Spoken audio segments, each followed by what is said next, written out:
You know, we all have dreams we desire to realize to the very end, but somehow, somewhere, things tweak a little. Of course, we don't have our lives in our hands, and anything can happen at any time, and we can't question. Today on Against All Odds, we have a young lady, Kemi, who sustained a spinal cord injury during her NYSC days. She was actually traveling and she had a motor accident. You can imagine, you finished university, you're going to serve, you have your dreams hyping up and down, you're dreaming those big jobs, how to further your education and all that. And suddenly, your life just comes to a halt with a spinal cord injury that will keep you on a wheelchair. On Against All Odds today, Kemi is going to take us through her life journey, how long she had to go through that darkness, that ordeal, how she was able to pull herself out and further her studies to where she is right now. Don't go away. We will be back very shortly. My name is Joshua Pius Ikira. Anna Oluwakemi Oladipo from Kwara State, Nigeria. Born into the family of Mr. and Mrs. Joel Oladipo, she attended Usman Danfodio University, where she studied biochemistry, and proceeded for her NYSC in Jos, Plateau State, Nigeria. During her NYSC days, Oluwakemi with other core members were traveling and had a ghastly motor accident that changed her life. This is Against All Odds. Welcome back. If you're just joining us, it is still Against All Odds on the Nigerian Television Authority, the NTA. And right here with me via Zoom is Kemi. So thank you for coming on Against All Odds. It's good to have you. It's a pleasure. I'm sure you would like to tell us a little bit on how everything happened and all. Okay, I can remember clearly on that day, 16th of May, 2003. It was a Friday and my CDS day. I had gone to the secretariat for my CDS and then I came back. That weekend was supposed to be for what we call rural rugged. So we were supposed to travel to outside, I can't remember the name of the town precisely, but outside of Jos, but within Plateau State. So when I got back home from the CDS, we boarded the bus that was leaving for the journey. And somewhere around Barrakin Ladi, that was where the accident happened, just shortly outskirts of Jos. So the accident happened. All I can remember was that the bus swayed off the road, got into the bush and probably tumbled a couple of times. And then by the time I got consciousness, I discovered that I couldn't move any part of my body apart from, I was able to speak. All I knew was I was shouting for help. I was still seated in the same position, but I couldn't move. So right there and there, I think I knew something had gone wrong in my body. So that was the beginning for me. So what was the first thing that came to your mind? The first thing that came to my mind was that my life was finished. Because I'm a science student. I actually wanted to study medicine and I had studied biochemistry. And based on the level of my knowledge at that point, and because I couldn't feel anything, it was numb from my waist down. I actually knew something terrible had happened. And I was able to, immediately on the spot, I was able to put one and two together. And I knew that this was going to be the result. The result was that I was paralyzed. So I just like had a flash of my entire life in front of me, like it was over. But then a part of me was like, okay, let me still try to survive. At least get out of the vehicle, get to the hospital, make sure I wasn't bleeding internally. And I was just putting one and two things together at that point. But somewhere behind the back of my mind, I knew the worst thing has ever happened to me right there and there.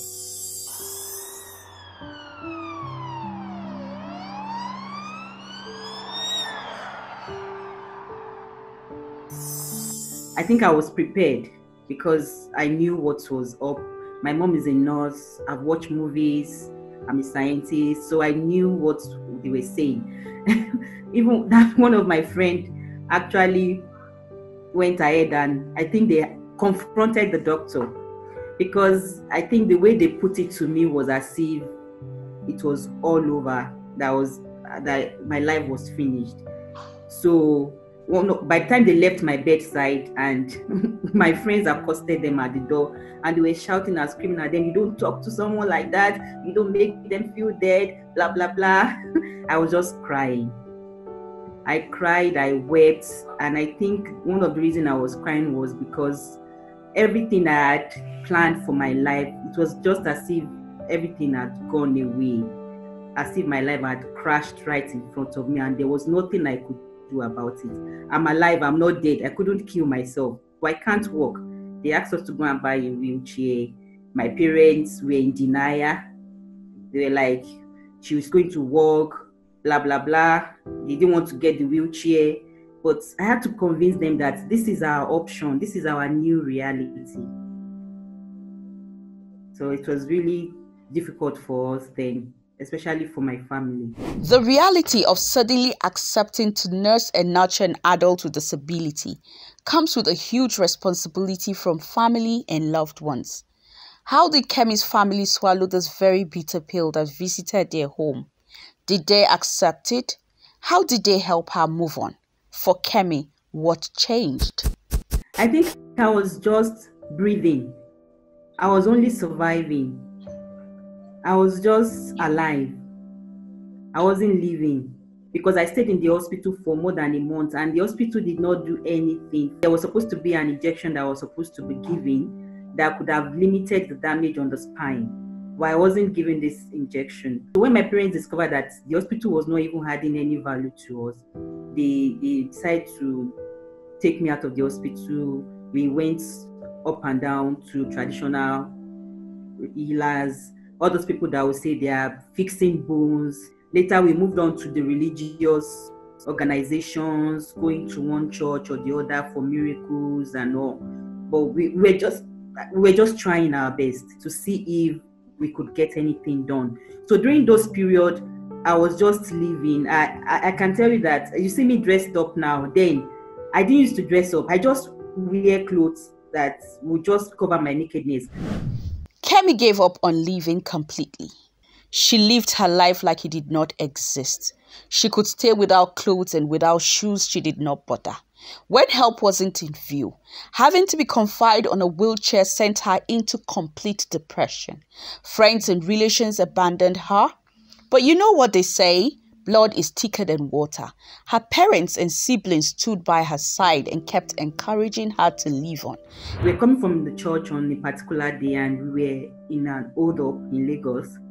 And I saw an advert that said, do you need a physiotherapist? Call this number. So because of the hold up, I was able to quickly pencil down that number. So on getting home, I called the number and I told him, I explained to him that I had an accident, that I would need a therapist. Meeting her far from me was a turning point for my life. So by the time he came around to the house and he saw my situation, the first thing he said to me after examination was that, do you know you can walk again? That was like Best news ever.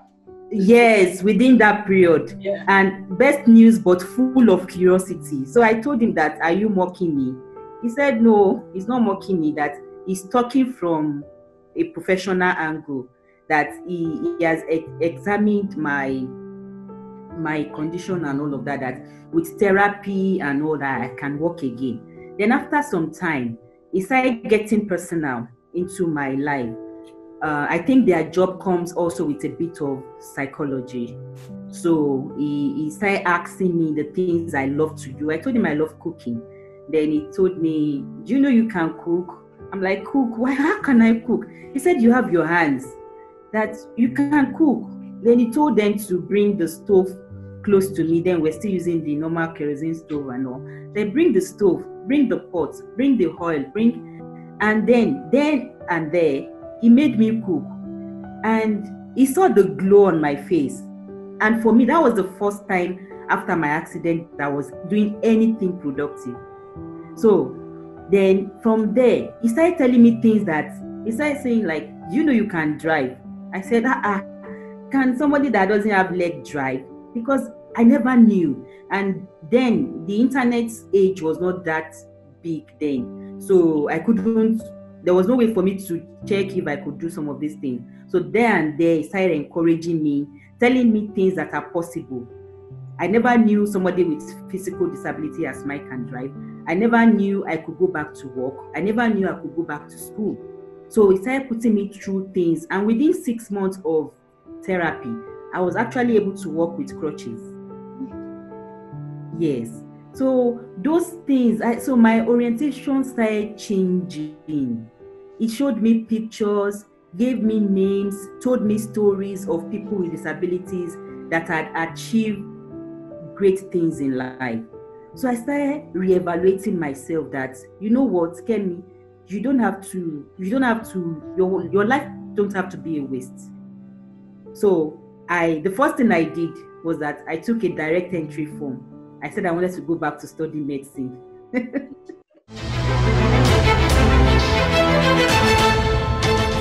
This is Against All Odds. The therapy actually reawakened Kemi's productivity and she got her groove back. After searching for jobs at different times and places, she actually got her first job in 2005 and this made her happy. What was different about the job and how did she cope around the environment? Every day I leave to go to work, to come out in the public, people were going to look at me. But then if I decide to stay back at home, my life will be meaningless. I'll be depressed. I'll be unhappy. I won't interact with people. So I made a choice that it doesn't matter who is looking at me. It doesn't matter, like my office now, then there were steps at the entrance when I even got the job. And nobody did the ramp. Nobody made the ramp for me. But I go to work every day. Yes. Because when I get to the office and I get someone to bring out my chair, I'll find someone to carry me up. I was just doing my own thing because I knew what I was gaining was more than the challenges. What was the work environment like for you? So what I discovered was that it was supposed to be a customer care job, but they now gave me a schedule that puts me in the inner office. So it dawned on me that they didn't want me in the front office. So after a while, when the company was going through downsizing and a lot of things, and there were limited staffs, at the point I was now asked to come to the front desk. But while I was in the back desk, in the back office, I was just myself. I was going to work, I was doing my job. But I knew, one thing I know is that people take disabilities differently. Yes. Some will be open-hearted with it. They'll open their arms to you. They want to encourage you and be like, oh, you can do it. I trust you to do it. And some will be careful. Some would think that, oh, let me not stress her. Let's just keep her there. Because some actually think I was just coming to work for fun. You know, they didn't know that I had the passion to push a career. So at the end of the day, when I got to the front desk, I was also my best. So I've learned that when I meet someone, the way they treat me is a function of what they have in their mind. So I'm the one that will not let that get to me. So no matter how much they try to think that, so but by the time I walk and you see my proof, you see the proof of my abilities, you yourself will be encouraged. You won't want to relegate me because you know I'm capable. Getting her groove back and accepting her new normal, Kemi made a resolution that has kept her waxing on stronger and even better. With a zeal to conquer and be the best in spite of her challenge, Kemi went further to acquire all these degrees against all odds on a wheelchair. Some she did in Nigeria and some outside the shores of our country, Nigeria. What was her choice?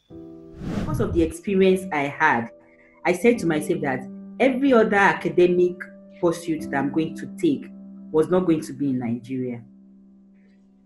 Because of the challenges, there are no provisions for persons with disability, no ramp. My classmates had to carry me to lecture halls, carry the wheelchair. It was very stressful. So I decided I was not going to try that again in Nigeria. So the next one I did was in United Kingdom, in UK. There was no challenge in terms of accessibility. They had support. They have a dedicated office for persons with disability. So where they offer support, they ask you what you need, they provide you accommodation, help you all through. So, but the only challenge there was for me was that I was living alone. This is a new country. My parents, my family, nobody. But it also helped me to be more independent. And then when I also went to Germany for another master's, that was more difficult, probably due to the language barrier. Everything was fine in terms of academic, structure-wise, but then living in an environment where you can't speak the language and you are living alone. So it was really difficult for me. With your wealth of experience, having tested here and here, what do you have to say? Maybe advice to Nigeria. What do you think should be put in place to make sure that persons with disability do not feel it that much? In my opinion, I think the Nigerian system, the way it's structured, is killing a lot of dreams. Because for me, if I had not taken the bold step of taking my destiny into my hands, I won't be where I am today. And imagine for someone that has a disability, or you know someone that has a disability, but they know that if I want to go to the big schools or any of the schools in Nigeria, as simple as a ramp is, you might not be able to get. So what would they do? The next thing they would ask that child to do is go and learn cobbler. Anything you can do with your hands, they will say that's what they should go and learn. And before you know it, maybe that child had a dream, maybe that person had an aspiration. Before you know it, they will be limited because the system does not provide for them. So I will advise that the school, the environment should be conducive for persons with disability. I don't want to say, okay, I want to have a degree now, and you know that there's no way you can do it. When I was in university and I was working then, there was this guy in my school. He's on a wheelchair. He had polio. What I noticed then was that because he's a very jovial person, he had a lot of friends. So you discover that it is his friends that push him from hostel to campus. He's always dependent on his friends, so he cannot live an independent life. So I will advise that I know the disability law has been passed, but then we have not seen actualization of this law. The educational system, the healthcare system, everything must be adjusted to accommodate persons with disability. And also our attitude towards persons with disability and all that, because it doesn't end on just one person, They say God's creation is every day. God keeps creating. You just spoke about someone you knew in your university days who was actually using a wheelchair. Little did you know. Yes. You understand? That so it was going to be my turn. Be your turn. Be your turn, Okay, so Kemi, looking back now, is there anything you felt I beg you just wasted this point, or you regret this moment or anything? I can't say I wasted too much time, because the accident happened in 2003 and I started getting back to life in 2005. That was when I got my first job. I think the only struggle for me that I regretted going through was the psychological trauma. Remember I said I was trying to be happy for my parents and my siblings so that they won't be downcast while taking care of me. So I think after a while, it was as if I had a lot of bottled up emotions. So maybe all the emotions that I should have expressed then, I bottled them up, and then years after, when the doctor looked at me and said, I'm going to recommend this drug, I feel a little bit of depression in you. That was like a wake-up call for me. In developed countries, when you have a life-changing effect like this, you're supposed to go through a lot of therapies: physical therapy, occupational therapy, psychological counseling, and all. But in Nigeria, nobody did that. Nobody counseled me. Nobody understood my pain. And because of the society, there were pains I also had to hide.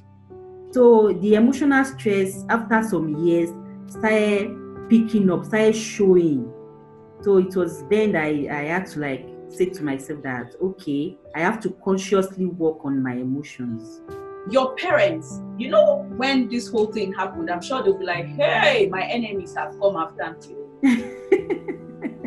What do they say right now? I think my parents they are happy. They are happy because we know how we started. We started with the fact that I couldn't even sit down on the hospital bed while I was in the hospital. Talk more of moving. I couldn't. When they want to turn me to prevent pressure sores on my bum, 3 or 4 persons have to push me. They have to turn me. But here we are today. I lived alone in the UK for my master's. I lived alone in Germany for my master's. I'm here in South Africa for my PhD. It's like a thing of joy for them. They are pleased. They are happy. They have peace of mind. Today, Oluwakemi is happily married to a man she shares the same vision and dreams with. You remember when I told you that after Alpha came into my life, that after 6 months, I was working with crutches? Yeah. So I snapped because it was a defining moment for me. So I snapped picture, I posted it and all. So when he saw it with his cousin, he was like, who is this fine girl on crutches? This is Against All Odds. When I saw her, I just feel like I like this girl and I want her to be my wife. That is her. I don't even think about the condition or anything at that time. We need to orientate our society. We believe about what the people will say. How do I handle the society? If I do this, in the first instance, when I said this is what I want, even my son in my place, your family, no, don't let me. My people, they said, how come?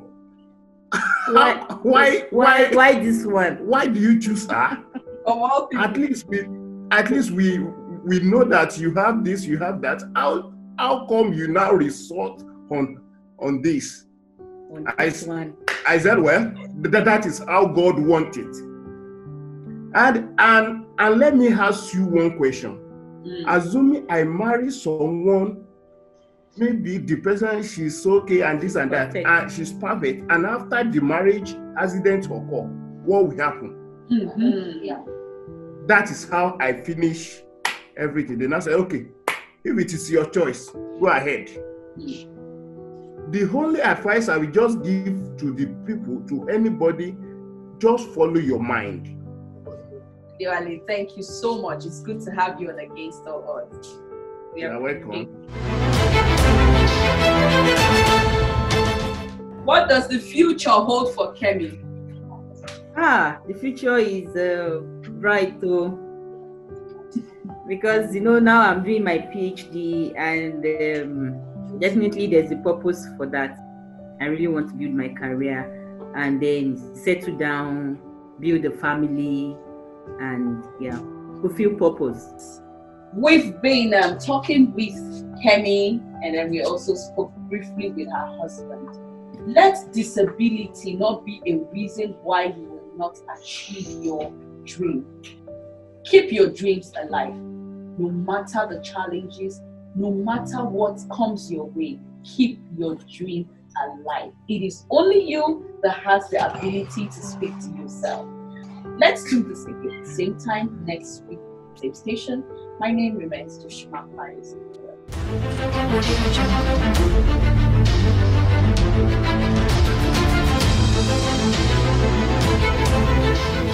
Audio Jungle.